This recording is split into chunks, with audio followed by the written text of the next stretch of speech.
السلام عليكم. أهلا بكم في فيديو جديد. احنا لسه مع النهايات والنهاية رقم 4.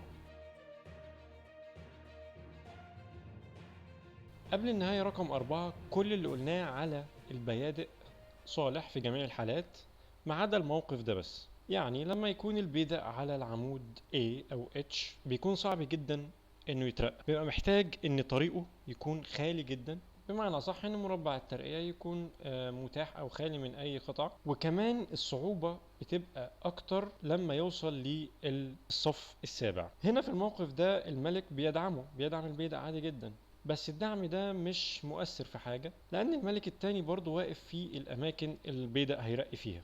يعني باختصار شديد لو احنا قلنا إن النهاية رقم 4 بتقول لي في الموقف ده ما يهمنيش مين اللي هيتحرك أو مين اللي هيبدأ بالحركة، لأن دايما الموقف ده تعادل. وبرضو علشان نأكد المعلومة تعالوا على البورد ونحلل الموقف ده. تعالوا نشوف كده لو احنا قلنا إن الدور على الأبيض إيه اللي ممكن يلعبه الأبيض. 1 2. طبعا الابيض لو الملك الابيض راح على المربع ده 100% مكسب اسود. خلاص العسكري الاسود هيتقدم، ما عادش ليه اماكن بعد كده، وبعد كده هيرقي. طيب يبقى كده الاف 1 كان احتمال غلط. تعال نشوف الاتش 1. بعد كده الاسود عنده ايه ممكن يلعبه؟ مفيش. الملك الاسود لو رجع ورا الملك الابيض يتقدم قدام وخلاص. حتى لو حب يلعب البيضه قدام ايه اللي يحصل بعد كده؟ 100% تعادل. فده الموقف اللي معانا او النهايه رقم 4. في شكل تاني للنهايه رقم 4 بيقول لي هنا حتى لو كميه العساكر او البيادق كتيره جدا زي ما احنا شايفين، برضو بيقول لي هنا الكوانتيتي از نوت كواليتي، يعني الكميه دي كلها ملهاش اي جدوى معايا، لان الملك الابيض هيكون على مربع الترقيه فما فيش ولا بيدق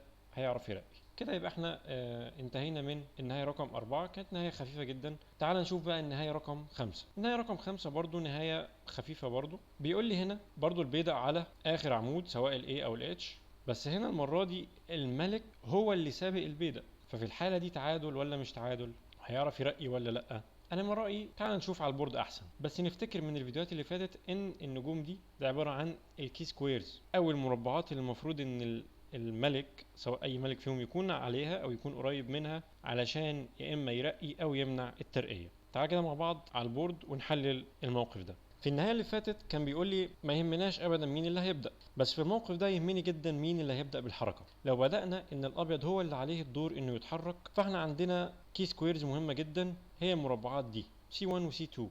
تعال نجرب كده مع بعض. لو الملك الابيض وصل للسي 1 ايه اللي ممكن يحصل؟ الملك الاسود ملوش حركه هنا. طيب ليه حركه هنا؟ مظبوط، بس احنا قلنا قبل كده في النهايه رقم 4 لازم البيدق ده يكون طريقه سالك. هتحط بقى قدامه الملك الاسود فمش هيرقي. طيب الملك الاسود ملوش يتحرك. طب تعال نحرك البيدق. اتحركنا بالبيدق الملك الابيض هيدخل جوه عادي جدا، ووصلنا للنهايه رقم 4 تاني. اتحرك بالبيدق خلاص انا وقفت، ما عنديش اي مكان تاني اتحرك فيه، ويبقى الموضوع كده كده تعادل نفس النهايه رقم 4. ده في حاله ان الملك الابيض هو اللي هيبدا بالنقله. طب تعال نجرب كده لو الملك الاسود هو اللي هيبدا بالنقل. زي ما قلنا ان دي الكي سكويرز بتاعتي والملك الاسود هو اللي هيبدا بالنقله، فانا لو نزلت تحت قربت من المربعات دي ومنعت الملك الابيض انه يتحرك فيها كده يبقى المكسب اسود. تعال نشوف. اتحركنا الملك الابيض ممكن يتحرك فين؟ ملوش غير هنا او هنا. اتحرك هنا يتحرك بالعسكري، اتحرك هنا يتحرك كمان، ملوش انه يتحرك اكتر من كده. طيب مثلا لو اتحركنا هنا عادي جدا العسكري يتحرك مش هيقدر حتى يلحقه، خلاص كده كده اتقفلت عليه، ويقدر عادي جدا العسكري ان هو يرقي. ودي كده النهايه رقم 5.